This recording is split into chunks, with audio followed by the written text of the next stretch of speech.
of these United States, Barack Obama.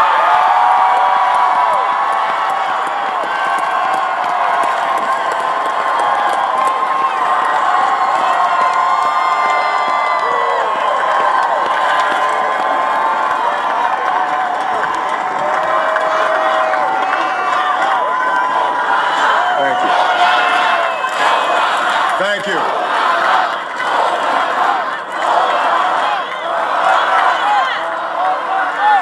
My fellow citizens,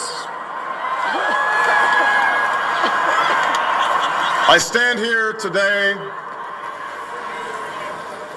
humbled by the task before us, grateful for the trust you've bestowed, mindful of the sacrifices borne by our ancestors. I thank President Bush for his service to our nation.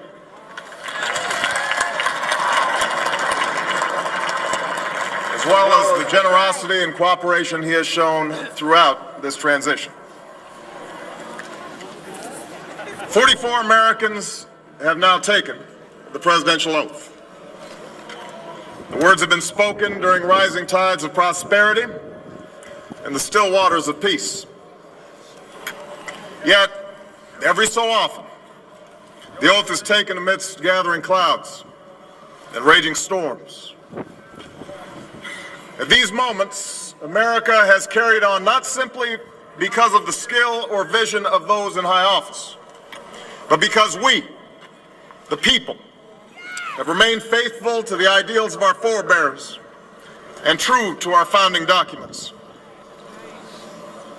So it has been, so it must be with this generation of Americans. That we are in the midst of crisis is now well understood.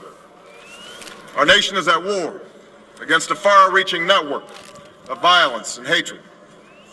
Our economy is badly weakened, a consequence of greed and irresponsibility on the part of some, but also our collective failure to make hard choices and prepare the nation for a new age. Homes have been lost, jobs shed, businesses shuttered.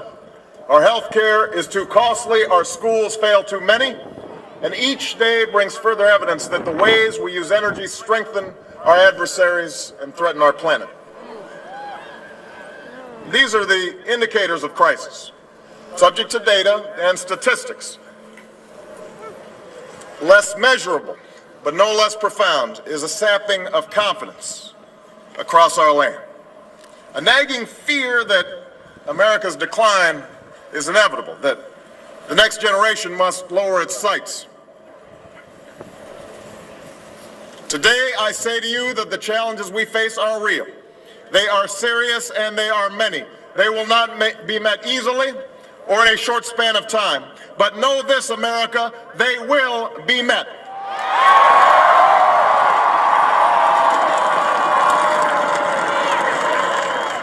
On this day, we gather because we have chosen hope over fear, unity of purpose over conflict and discord.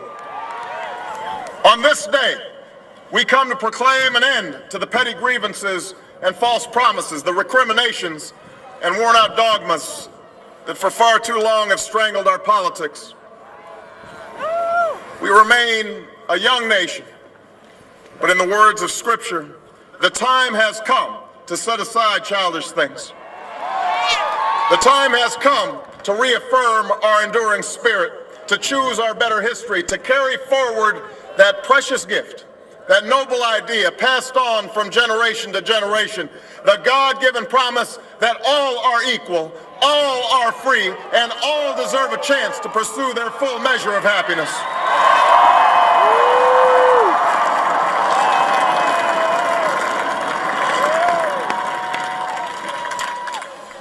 In reaffirming the greatness of our nation, we understand that greatness is never a given. It must be earned. Our journey has never been one of shortcuts or settling for less. It has not been the path for the faint-hearted, for those who prefer leisure over work or seek only the pleasures of riches and fame. Rather, it has been the risk takers, the doers, the makers of things, some celebrated but more often men and women obscure in their labor, who have carried us up the long, rugged path towards prosperity and freedom. For us, they packed up their few worldly possessions and traveled across oceans in search of a new life. For us, they toiled in sweatshops and settled the West, endured the lash of the whip, and plowed the hard earth. For us, they fought and died in places like Concord and Gettysburg, Normandy and Quezon. Time and again, these men and women struggled and sacrificed and worked till their hands were raw so that we might live a better life. They saw America as bigger than the sum of our individual ambitions, greater than all the differences of birth or wealth or faction. This is the journey we continue today. We remain the most prosperous, powerful nation on earth. Our workers are no less productive than when this crisis began. Our minds are no less inventive, our goods and services no less needed than they were last week or last month or last year. Our capacity remains undiminished. But our time of standing pat, of protecting narrow interests and putting off unpleasant decisions, that time has surely passed. Starting today, we must pick ourselves up, dust ourselves off, and begin again the work of remaking America.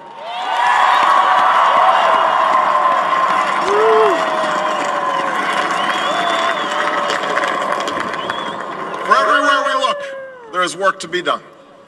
The state of our economy calls for action, bold and swift, and we will act, not only to create new jobs, but to lay a new foundation for growth. We will build the roads and bridges, the electric grids and digital lines that feed our commerce and bind us together. We will restore science to its rightful place and wield technology's wonders to raise healthcare's quality and lower its cost. We will harness the sun and the winds and the soil to fuel our cars and run our factories, and we will transform our schools and colleges and universities to meet the demands of a new age. All this we can do. All this we will do. Now, there are some who question the scale of our ambitions, who suggest that our system cannot tolerate too many big plans. Their memories are short, for they have forgotten what this country has already done, what free men and women can achieve when imagination is joined to common purpose and necessity to courage. What the cynics fail to understand is that the ground has shifted beneath them, that the stale political arguments that have consumed us for so long no longer apply. The question we ask today is not whether our government is too big or too small, but whether it works, whether it helps families find jobs at a decent wage, care they can afford, a retirement that is dignified. Where the answer is yes, we intend to move forward. Where the answer is no, programs will end. And those of us who manage the public's dollars will be held to account to spend wisely, reform bad habits, and do our business in the light of day, because only then can we restore the vital trust between a people and their government. Nor is the question before us whether the market is a force for good or ill. Its power to generate wealth and expand freedom is unmatched. But this crisis has reminded us that without a watchful eye, the market can spin out of control. The nation cannot prosper long when it favors only the prosperous.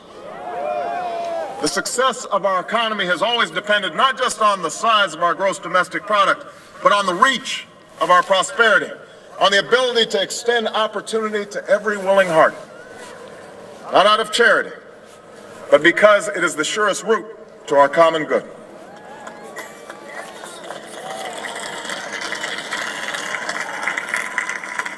As for our common defense, we reject as false the choice between our safety and our ideals. Our founding fathers,